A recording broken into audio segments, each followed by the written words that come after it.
সকলকে স্বাগত জানিয়ে আমি আজকের ভিডিও শুরু করছি। আজকে আমি বানাচ্ছি এই কুমড়োর বিচি আর আলু পটলের আজকে আমার তরকারি হয়েছে। ওর খোসাগুলো আর এই কাঁচা লঙ্কা এইগুলো দিয়ে আমি বাটা করব।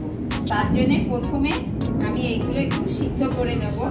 আর কি কি লাগবে বলে দিই, কালো জিরা, শুকনো লঙ্কা, নুন, চিনি আর হলুদ। এখন আমি এইগুলো সবগুলোকে আমি একটু ভালো করে সিদ্ধ করি।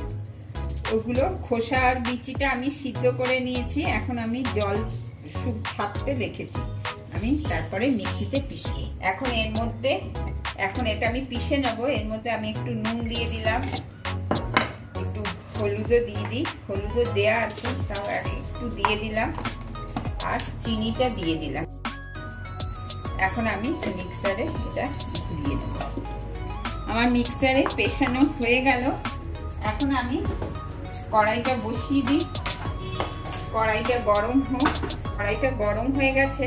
আমি কড়াইটাতে একটু সরষের তেল দিয়ে দিলাম। সরষের তেলটা ভালো করে গরম হোক। তেলটা আমার গরম হয়ে গেছে। এখন আমি একটা শুকনো লঙ্কা দিয়ে দিলাম। শুকনো লঙ্কাটা একটু ভাজা হোক। তারপরে আমি এই কালো জিরাটা দিয়ে দিলাম। আর এখন এই যে আমি সিদ্ধ করে রেখেছি খোসা আর বিচিটা, এটা এখন আমি দিয়ে দিই। আমার খোসা বাটাটা হয়ে গেছে। এখন আমি নামিয়ে ফেলছি। এইভাবে আমার রেডি হয়ে গেল খোসা বাটা। আপনারা এইভাবে বানিয়ে খাবেন। আর ভিডিওটা ভালো লেগে থাকলে লাইক, শেয়ার, কমেন্ট, সাবস্ক্রাইব করবেন। আমার পাশে